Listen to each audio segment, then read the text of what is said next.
Čau, vítejte u dalšího čínského unboxingu. Mám tady tentokrát ne obálku, ale hnědou krabičku. Pojďme rovnou dovnitř.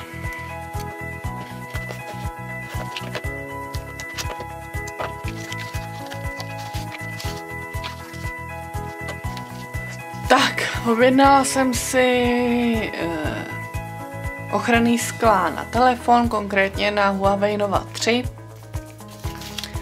Za asi 24 korun s dopravou zdarma, trvalo to asi 25 dní. Koupila jsem si rovnou dvě.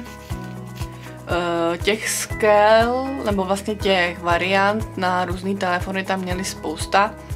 Samozřejmě většinou od Huawei, ale všechny ty novější modely tam byly vlastně na výběr.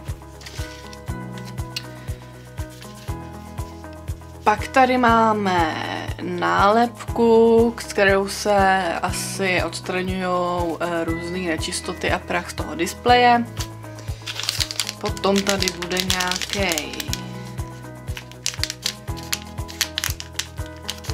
nějaká bílá tekutina.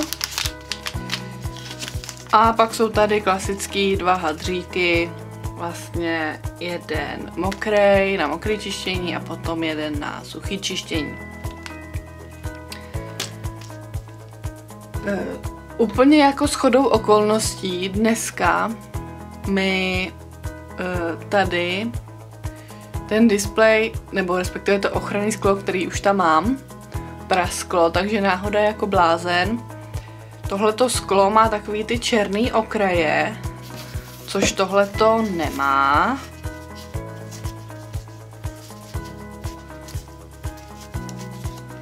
Tohleto je čistě bílý. Takže jsem zvědavá, jak to bude vypadat. Každopádně tady to s těma černýma okrajema je koupený normálně v Česku v Elektru. Asi za, no nechci vidět kolik stovek. Ale každopádně, když jsem ho tam aplikovala, tak jednak se to sklo hejbe a jednak prostě odstává, takže já mám tady spoustu prachu a prostě není pak přesto vidět. Jako reklamaci mi to nevzali. Bylo mi řečeno, že jsem to špatně aplikovala.